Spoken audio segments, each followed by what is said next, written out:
아침 저녁 바람이 꽤 쌀쌀합니다. 옷깃도 여미고 스카프도 목에 두르게 되는데요. 그럼 이 마음의 차가움은 어떻게 하죠? 누군가의 따뜻한 눈빛이 그리워지는 계절입니다.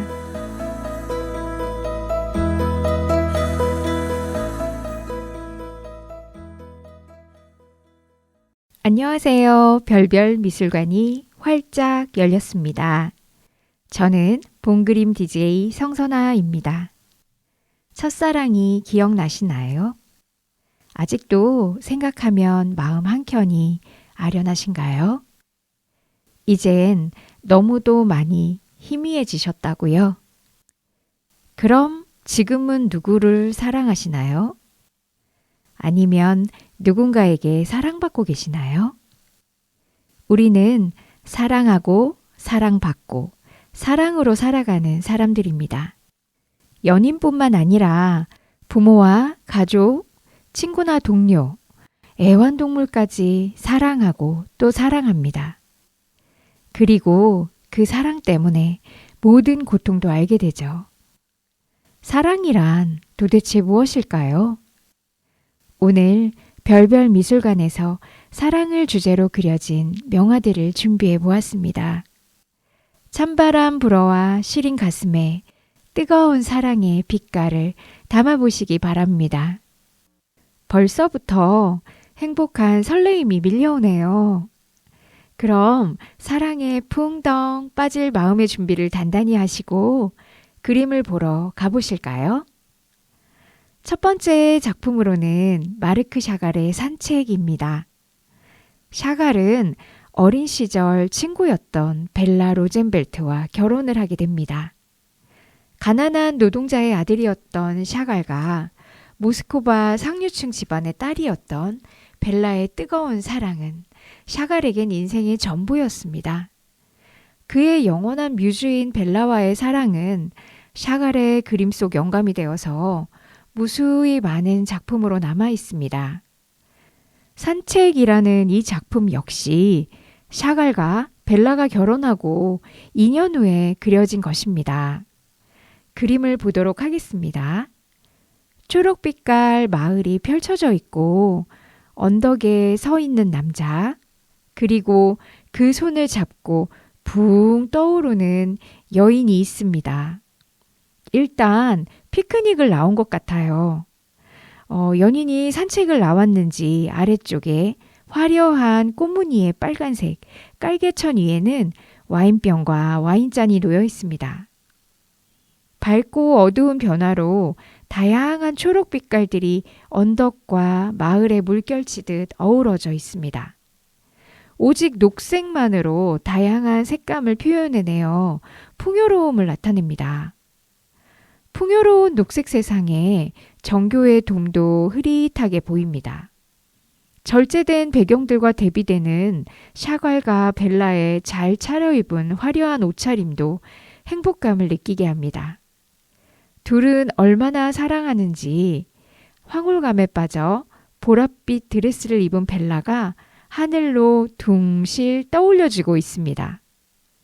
세상의 모든 것이 작게만 느껴지고 이 여인만이 온 세상이 되어 그 남자의 얼굴은 기분 좋은 미소로 여인을 날게 해주는 위대한 사랑을 그림으로 보여줍니다. 샤갈의 오른쪽 손에는 새 한 마리가 있는데 이 그림의 모티브가 된 작가 모리스 마테를링크의 희곡 파랑새 아시죠? 우리가 다 알고 있는 파랑새는 희망을 상징하죠. 바로 행복은 가까이 있음을 이야기하는 작품입니다. 샤갈은 사랑의 느낌을 붕 떠오르는 기분같이 환상적인 표현으로 자주 표현하곤 했습니다. 평론가들이 샤갈의 그림을 보고 꿈의 세계를 그린 초현실주의라고 말했을 때 샤갈은 강하게 아니라고 부정했습니다. 내 그림은 지극히 현실적인 것이다 라고 말했죠. 가만히 생각해 보면 우리도 정말 기분이 좋으면 하늘을 날아갈 것 같아 라고 하잖아요. 샤갈은 벨라를 정말 사랑했고 그 감정을 솔직하게 그림에 그렸습니다. 샤갈이 아내 벨라를 향해 이렇게 말했습니다. 그녀의 침묵은 내 것이다. 그녀의 눈도 내 것이다. 비록 그녀가 나를 처음 보는 거지만 마치 그녀가 내 안에 존재하면서 나를 지켜보는 것처럼 그녀가 나의 어린 시절뿐만 아니라 나의 현재와 미래까지도 언제나 알고 있다고 느꼈다. 창백한 칼라의 그녀의 눈, 얼마나 크고 동그랗고 까맣던가. 그것은 나의 눈, 나의 영혼이다. 와, 얼마나 사랑하면 그대의 눈이 나의 영혼이 될까요? 작품 산책의 주인공 벨라는 1945년에 바이러스 감염으로 먼저 세상을 떠나게 됩니다. 너무나 슬펐던 샤갈은 오랫동안 먹지도 않고 그림을 그리는 것도 멈춥니다. 샤갈은 벨라가 떠난 지 40년을 더 살았고 딸이 보다 못해 다른 여인을 소개시켜 주어 재혼도 했지만 벨라만큼 영감을 주진 못했습니다. 가장 아름다운 시절에 사랑했던 사람이기도 하고 사별한 아픔이 많이 컸다는 것을 알기에 두 사람의 사랑이 담긴 그림은 더욱 애절하게 다가옵니다.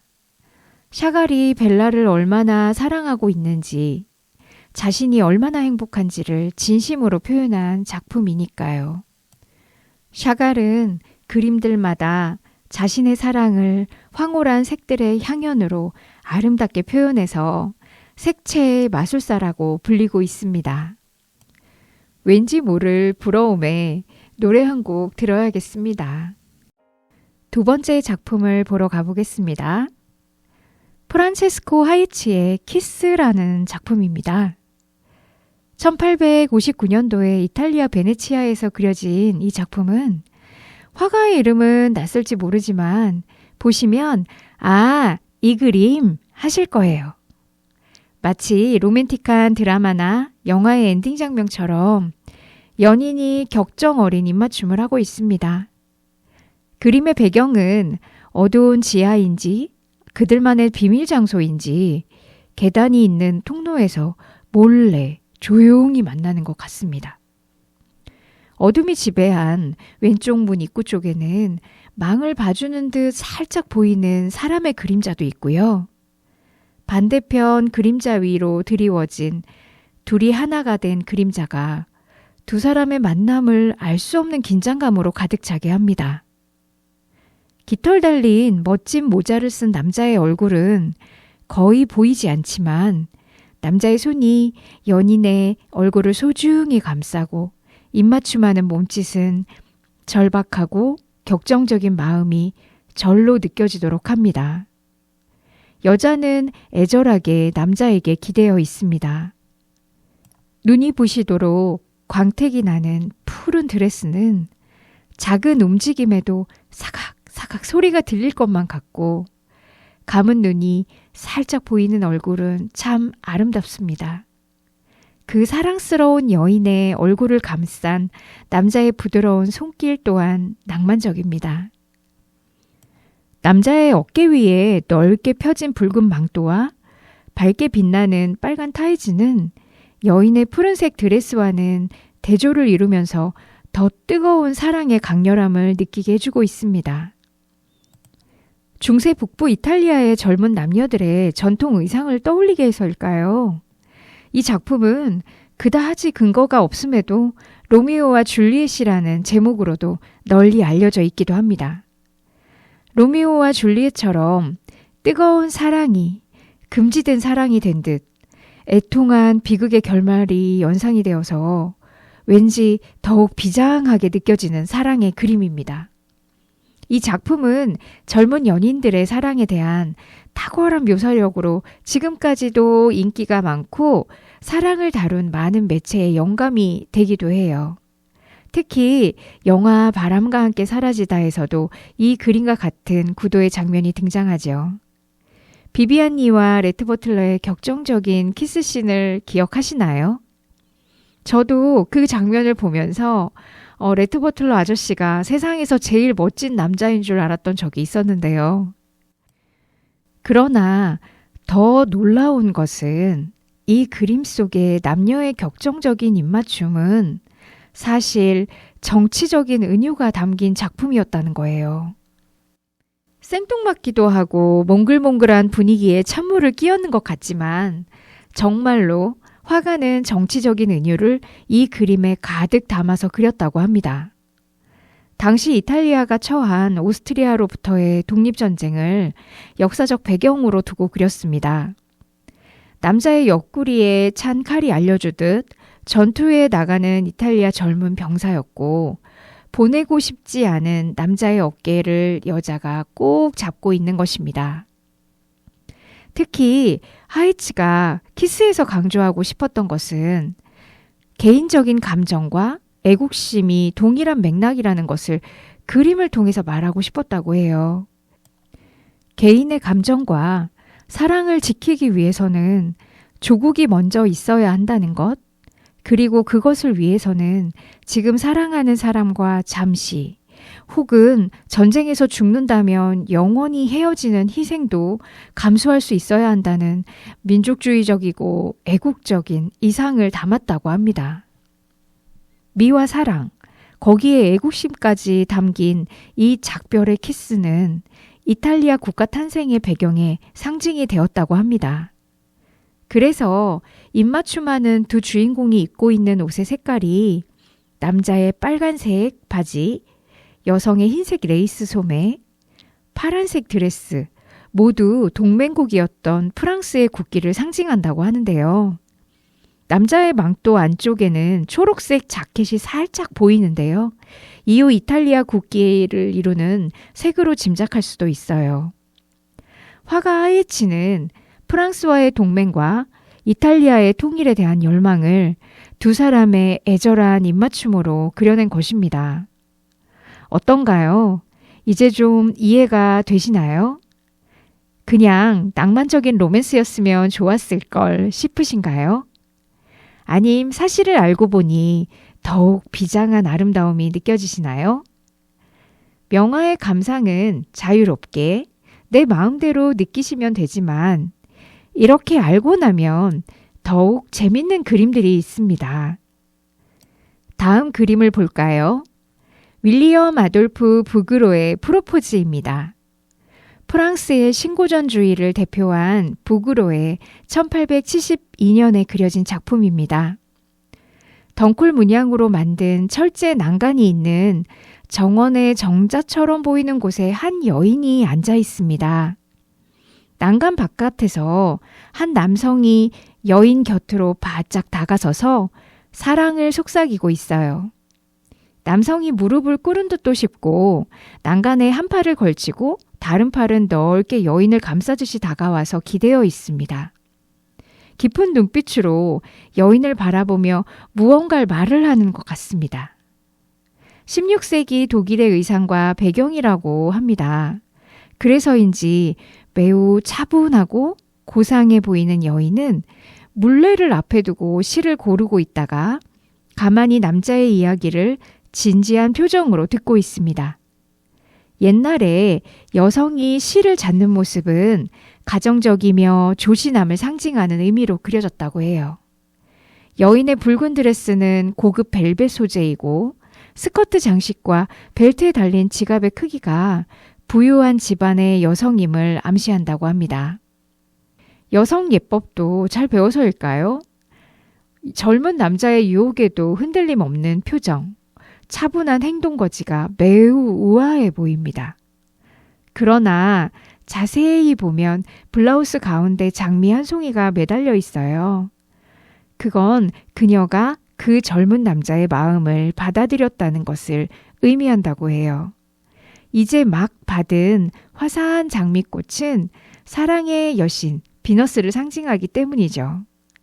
두 사람의 머리 위쪽에는 정원에서 자라는 포도잎이 빛을 받아서 무성하게 드리워져 있습니다. 와인의 원료인 포도는 오래전부터 풍요의 상징이었습니다. 바로 곧 두 사람에게는 출산이라는 미래가 기다리고 있음을 알리려고 있는 거예요. 아직 포도잎만 있고 포도가 열리지 않았다는 것은 결혼을 앞두고 있고 앞으로 열매가 주렁주렁 맺히게 될 것이라는 축복을 담은 것이죠. 정원에서 쏟아지는 따뜻한 빛은 여인의 이마를 지나 가슴에 꽂힌 장미를 향해서 밝게 비추고 있습니다. 부그로의 프로포즈라는 두 남녀의 사랑과 축복을 기원하는 아름답고 기품 있는 작품이었습니다. 애태웠던 짝사랑이든 뜨거웠던 사랑이든 우리에게도 있었던 두근두근 설레는 마음으로 사랑이 시작된 그 순간을 떠올려 볼까요? 노래를 듣고 나니 설레이는 마음이 더해지는 것 같아요. 또 다른 사랑을 만나러 가보겠습니다. 네 번째로 만나게 될 작품은 두 남녀의 오묘한 감정을 기가 막히게 표현한 월화정인입니다. 우리가 잘 알고 있는 조선 후기 화가 신윤복의 작품입니다. 국보 제135호 해원 전신첩 화첩에 수록된 작품 중에 28cm, 35cm 작은 사이즈에 매우 섬세하게 그려진 그림입니다. 희스름한 달밤에 담장을 따라서 초롱 등불을 비춰든 선비 차림에 수염도 안 난 젊은 남자가 쓰개 치마를 둘러쓴 여인과 단모퉁이를 돌아가고 있는 바로 그 순간입니다. 자세히 보면 눈썹 모양의 달이 뜬 밤입니다. 시간은 야삼경, 즉 밤 11시에서 새벽 1시 사이로 짐작할 수 있습니다.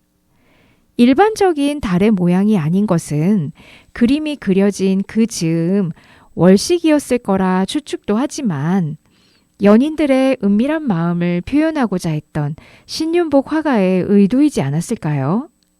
침침한 어둠이 내리비치고 있는 야밤 중에 세상의 모든 것은 조용히 멈춰지고 두 남녀만이 존재하는 느낌입니다. 연인처럼 보이는 둘은 어떤 사이이며 어디로 가는지 알 수 없지만 몰래 남의 눈을 피하여 은밀하게 만날 수밖에는 없는 듯합니다.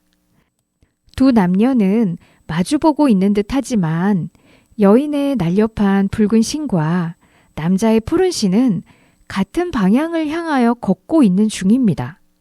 조선시대에는 유교의 강한 윤리가 존재했고 젊은 선비가 어른들의 눈을 피하여 집을 빠져나오느라 이렇게 깊은 밤이 돼서야 만난 모양입니다.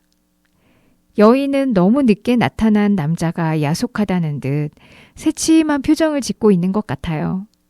그러나 앵두 같은 입술은 살짝 미소를 머금고 있는 것이 보입니다. 젊은 선비는 여인의 표정을 보고 어찌해야 되나 안절부절 눈치를 보고 있는 듯도 한 얼굴이지요.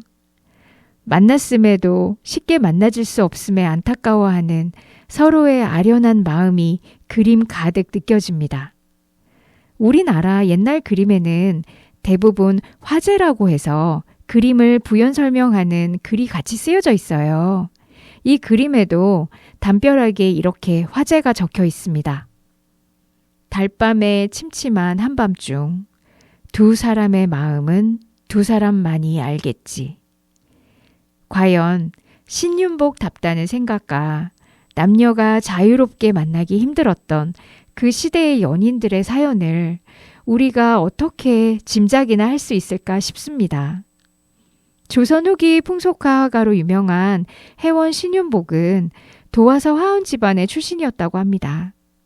이렇게 저작거리의 일상의 모습을 그린 그의 그림이 당시에는 저급하게 평가되어서 이후의 행적조차 불분명하지만 현대에 다시 재조명되고 있습니다.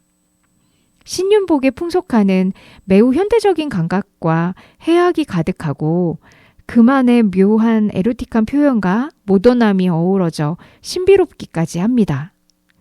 또한 칼같이 유려한 필성과 매우 깔끔한 현대적인 색감도 조선시대의 풍속화의 영역을 한층 다채롭게 넓혔다는 이 시대의 평가를 다시 받고 사랑받는 신윤복의 월화정인이었습니다. 이번엔 더 애절한 사랑이 담긴 그림을 감상해 볼까요? 클로드 모네가 1879년에 그린 임종을 맞은 까미유입니다. 모네는 화가로서 성공하기 이전 초창기 인상파를 세우고 자신만의 화법을 만들어가던 어려운 시절 모든 순간을 까미유와 함께 했습니다. 까미유는 18세에 모네의 수많은 그림 속의 모델이 되었고 곧 사랑에 빠져 두 아이의 엄마가 되었습니다. 행복했지만 집세도 없어 계속 이사를 다니며 빈곤에 시달리다 둘째를 낳고 몸이 병들어 고생만 하다 32살에 눈을 감게 됩니다. 모네는 이제 막 눈을 감은 아내의 얼굴을 바라보다 시시각각 짙어지는 얼굴 색의 변화를 남기고자 갑자기 온 정신을 집중하여 붓을 들게 됩니다. 모네는 아내의 죽음 앞에서도 자신이 화가임을 잊지 않았습니다. 당시 모네의 글을 보면 정말로 움직이지 않는 그녀의 얼굴에서 일어나는 죽음이 가져온 색의 변화를 주시하는 나를 발견했다. 청색, 황색, 그리고 회색, 그 외에는 그것이 내가 얻고 싶은 답이었다. 그리고 아주 자연스럽게 내 곁에서 영원히 떠나려고 하는 나의 아내의 이미지를 기록하려 했다. 라고 적혀 있습니다. 그림을 보면 전체적인 모노톤의 까미유의 형체가 뚜렷하지 않습니다. 죽음을 맞은 까미유를 둘러싼 흰색에 가까운 베일은 죽음의 그림자처럼 거칠고 빠른 붓질로 그려져 그녀를 외워싸고 있습니다. 마치 푸른 돌처럼 차가워진 까미유의 얼굴만 빼곤 화면 전체가 거친 회색빛 붓질로만 가득 차 있는 것 같습니다. 이렇게 해서 임종을 맞은 까미유라는 작품이 탄생했습니다. 모네는 냉철한 시선으로 죽음을 맞이하는 그 순간 아내의 신체적 변화를 빛과 색으로 붙잡으려는 화가로서의 과업에 충실했던 것입니다. 믿을 수 없다고요? 너무 소름 끼치신다고요? 모네에겐 아내의 죽음의 슬픔보다 예술적 영감이 우선이었을까요? 그런데 저는 보게 되었습니다. 이 그림의 우측 하단에 모네의 서명에 같이 그려진 하트 모양을요. 그의 다른 작품에선 어디서도 볼 수 없었던 작은 하트가 같이 그려진 서명. 까미유에 대한 절절한 사랑이 느껴졌습니다.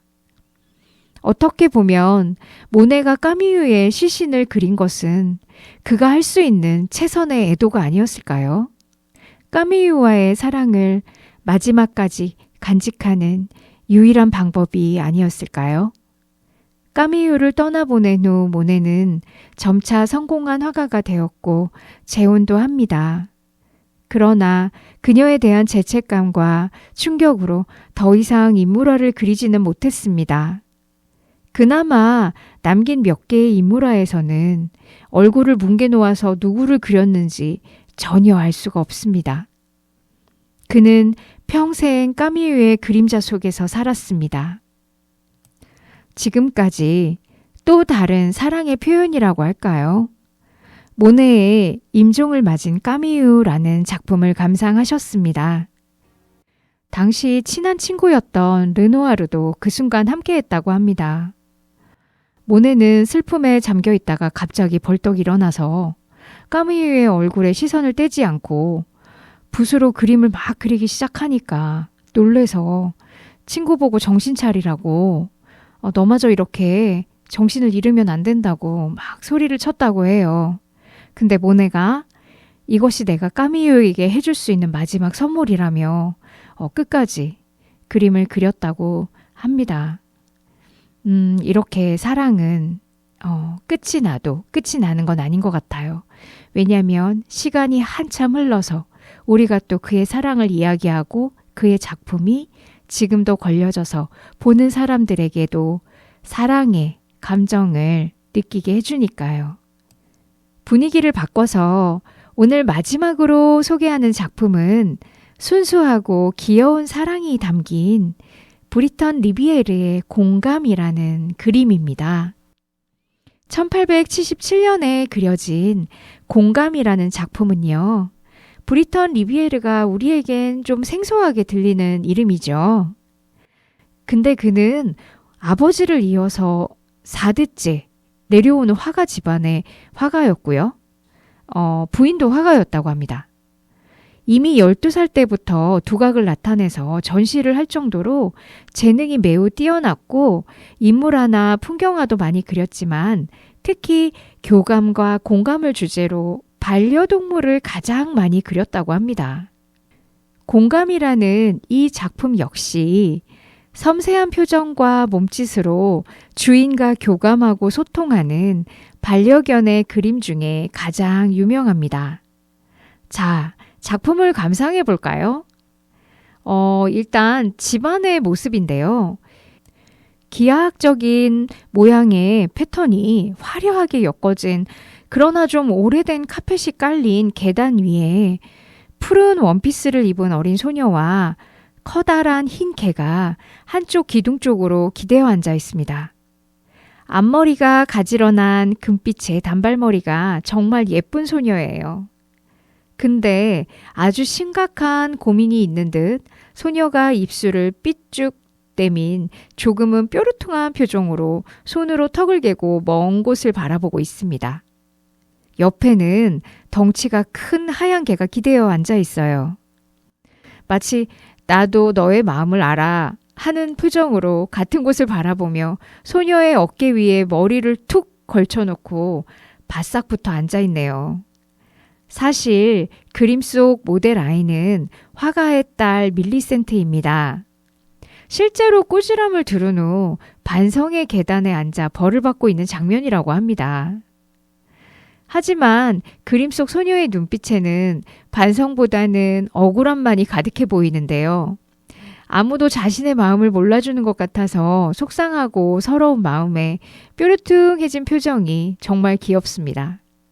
옆에 하얀색 큰 강아지만이 소녀의 마음을 알아주고 위로를 건네주고 있네요. 사실 강아지가 아니라 큰 개죠. 제가 종은 잘 모르겠는데 하얀색 굉장히 큰 대형견이 소녀를 위로하듯이 똑같은 얼굴 표정을 지으면서 기대어 앉아 있습니다. 화가는 야단 맞고 골이 난 딸 아이의 모습을 잘 기억해뒀다가 이 그림을 그렸다고 합니다. 당시 런던 왕립미술원에 처음 전시되었을 때 이 그림은 평론가들은 물론이고 모든 사람들에게 큰 공감을 불러일으켰다고 합니다. 서로 말은 안 통해도 친구처럼 교감하는 어린 소녀와 개의 사랑스러운 모습은 지금 시대가 지나가도 사는 곳이 달라도 똑같이 공감을 불러일으키고 있습니다. 보는 이로 하여금 절로 미소가 지어지고 따뜻한 마음을 가지게 하는 힘이 있습니다. 세상을 살아가는데 공감 능력은 정말 중요하다고 합니다. 공감이란 무엇일까요? 상대의 생각이나 감정, 처한 상황이나 그 사람이 상처와 아픔이 있다면 그것에 마주하고 공감한다는 것. 그것이 바로 대화와 소통을 위한 첫 걸음이고 2걸음, 3걸음 점점 더 같이 함께 한다면 교감이 되고 어느 순간 그것이 사랑이 되는 것 같습니다. 여러분은 어떤 사랑을 하고 계신가요? 내가 나의 사랑을 그림으로 그려본다면 어떤 주제로 그려보고 싶으신가요? 사랑은 인생에서 가장 큰 테마입니다. 어떻게 보면 너무나 사랑해서 혹은 너무나 전혀 사랑하지 않아서 문제들이 일어납니다. 시대를 지나온 미술관마다 가득 걸린 그림들은 사랑을 주제로 많은 이야기들을 해주고 있는데요. 우리들의 이야기도 아직 끝나지 않았습니다. 다음 시간에도 기대해 주세요.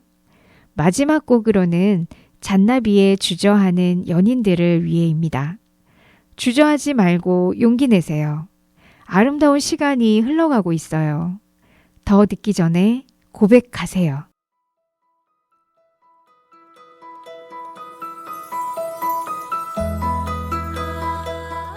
온 세상과 만나는 곳, 그리고 결국 나 자신과 마주하는 곳. 미술관 속 미술관. 지금까지 봄 그림 DJ 성선아였습니다.